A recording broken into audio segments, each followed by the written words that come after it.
Free kick that occurred a few seconds prior, and what a finish from Bresciano. Talk about quality finishing, world class.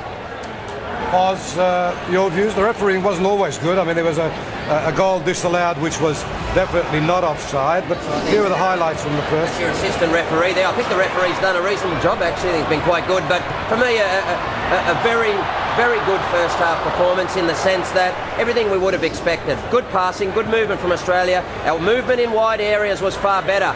Just like this here where Bresciano's made a late run inside. He hasn't been standing inside as he was against Paraguay, and that's what brought this the first goal about, wasn't it? Bresciano, he's already in there, yes, but as Lucas Neal's bringing the ball forward, he's held the full-back very, very high. Then he's made his late run, which allows Chipperfield to get around the back.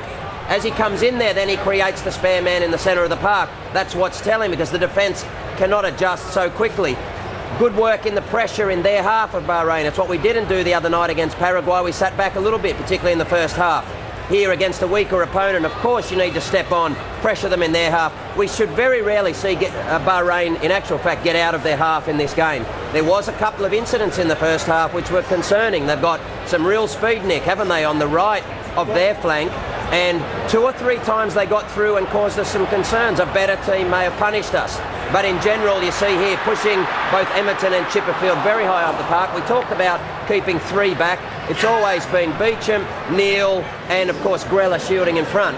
Well, exactly, and we talked about Chipperfield and Emerton getting forward, and here's one of those incidents on the right-hand side, Mahmoud Abbas. And what a very good save there. That wasn't 1-0, and that was certainly going into the goal. But Mahmoud Abbas on the right did create trouble. There was a phase early on where he got quickly in behind Michael Beecham and caused some serious problems. Here's the second goal. And you can see Sturjovski staying out wide here on the right. Pulling the left he's back providing a lot of width. Watch the late run. It's a late run in. He's not standing in there on the fullback and backpedaling.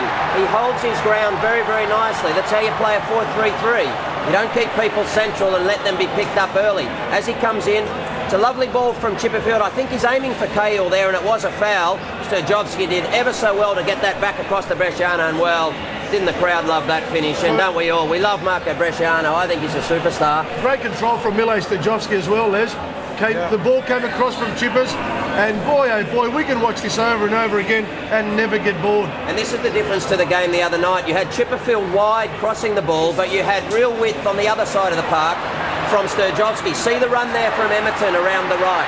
That's what we lacked the other night. Sturjovski came inside on his left. Emerton, he was a little bit late actually, but then he realised I've got to get around him here, create the overload, and he did. And it was a goal that we think should have been allowed because Aloisi was onside. And Jason Kalina from distance there. I always fancy Jason Kalina from distance, Craig. Well, he hit one the other night against Paraguay.